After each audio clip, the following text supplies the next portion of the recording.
दोनों जगह सरकार बन रही है हमारी। 23 में प्रदेश में बन रही है, 24 में केंद्र में बन रही है स्पष्ट बहुमत से। मैं नहीं समझता कि 50 को पार कर जाएगी कांग्रेस। आज की पोजीशन 50 को पार करने की नहीं है। लाडली बहनाओं की जो समस्याओं का निदान किया है, ये मेरे ख्याल से हिंदुस्तान में एक मिसाल कायम हुई है। आज तक किसी भी सरकार ने इस प्रकार हर महीने 1000 रुपए से लगा के, और ये हमारी बात पहुंचेगी 3000 तक। समावेश में इस प्रकार की कोई समस्या ऐसा नहीं है कि मूलभूत सुविधाएं उनको नहीं मिल पा रही। ऐसे गांव है जैसे मेहंदकापुरा है, नंदपुरा है और भगवान सिंह का पुरा है, जहां हमने अभी खबर भी दिखाई थी कि वहां 3-3.5 किलोमीटर तक जाने के लिए पक्का मार्ग ही नहीं है। देखिए, आप कौन से मेहंदपुरा की बात कर रहे हैं? परिहार का पुरा है, मेहंद का पुरा। वो आप बागचीनी की बात कर रहे हैं। आप बागचीनी की बात बिल्कुल आप ठीक कह रहे हो। वहां के लिए मैंने अभी हाल ही में 4 दिन पहले ही कलेक्टर जी से मैंने सुदूर रोड कराई है, और जल्दी से जल्दी आप उसको देखोगे 15 दिन में हम काम उसका पूरा करने जा रहे हैं। नमस्कार दोस्तों, आप देख रहे हैं न्यू इंडिया हेडलाइंस। मैं हूं आपके साथ गुड्डू मिश्रा। केंद्र की भाजपा सरकार और मध्य प्रदेश सरकार इस समय विधानसभा के चुनावों को लेकर बहुत सक्रिय है, और इसको लेकर मध्य प्रदेश की 39 सीटों पर प्रत्याशी भी घोषित कर दिए हैं। वहीं मुरैना जिले में आपको बता दूं, सुमावली और सबलगढ़ 2 जगह से उन्होंने अपने प्रत्याशी घोषित किए हैं, जिनमें सुमावली से ऐदल सिंह कंसाना, जो 4 बार विधायक और 2 बार मंत्री रहे हैं। मैं उनके साथ मौजूद हूं और उनसे पूछूंगा कि उनकी क्या रणनीति रहेगी।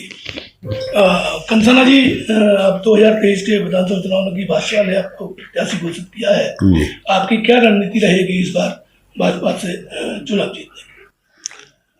रणनीति हमारी विकास की है।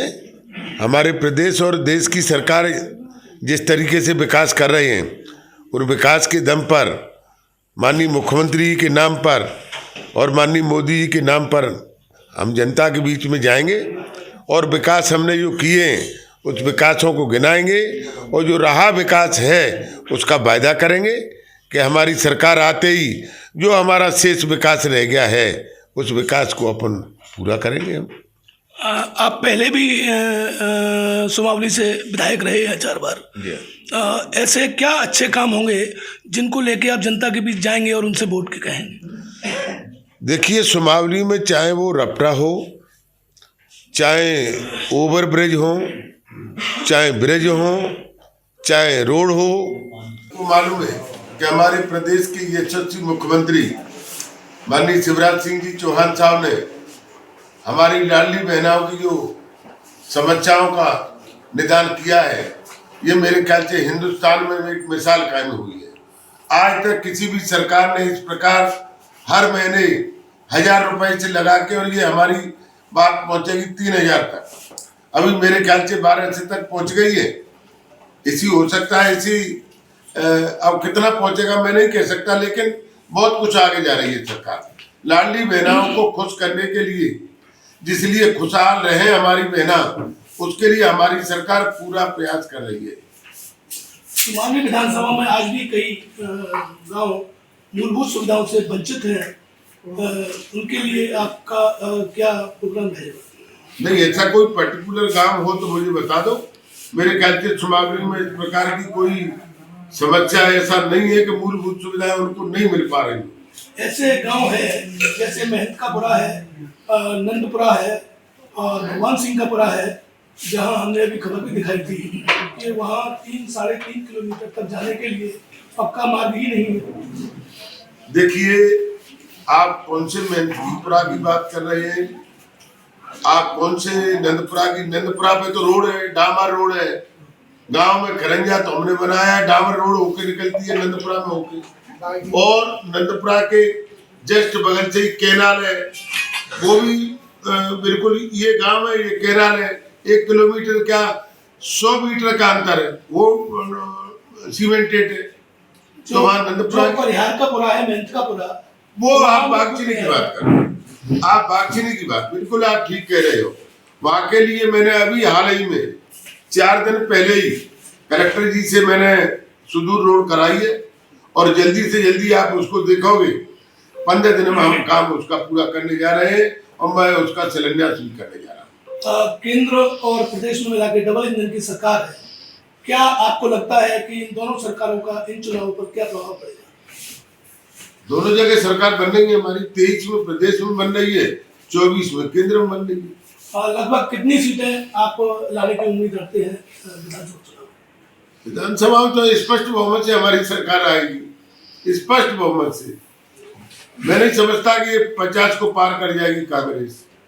आज की पोजीशन 50 को पार करने की नहीं है, क्योंकि जिस प्रकार लाडली बहनाएं हमारे प्रदेश की खुश है, हमारे अनुसूचित जाति अनुसूचित जाति भाइयों के लिए जो उत्थान के लिए जो कार्य हो रहे हैं, आपको मालूम है कि ये हमारे अभी 1 से 1 करोड़ के लागत से भगवान संत रविदास को जो हमारे अनुसूचित जाति के लोग, मेरे ख्याल से तो हिंदुस्तान में जो पहला मंदिर बन रहा है, राम मंदिर के बाद अगर कोई मंदिर बन रहा है तो भगवान संत रविदास जी का 1 से 1 करोड़ के लागत से सागर में अभी बनने जा रहा है, जिसका पिछले 12 तारीख को माननीय देश के प्रधानमंत्री आदरणीय मोदी जी ने उसका शिलान्यास किया है।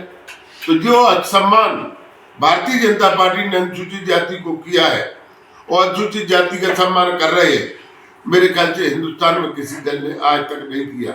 आज तक कांग्रेस इनका लाभ उठाती रही, चाहे वो हमारे दलित समाज के लोग हों, चाहे अनुसूचित जाति के लोग हों, इनसे वोट लेते रहे लेकिन इनका सम्मान नहीं किया। मैं आपके चैनल के माध्यम से मैं कहना चाहता हूँ हमारे अनुसूचित समाज के भाइयों को कि जो आपका मान सम्मान करे, मेरे ख्याल से उसी में आपका हित है।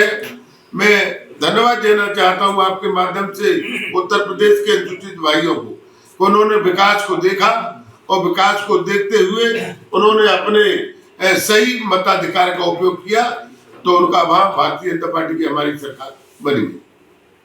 तो आपने देखा, ये थे मेरे साथ सुमावली से भाजपा के प्रत्याशी घोषित हुए हैदर सिंह कंसाना जी। इनका साफ कहना है कि 2023 में भाजपा पूर्ण बहुमत के साथ आएगी और सरकार बनाएगी। मैं Guddu Mishra, neo India headlines के लिए।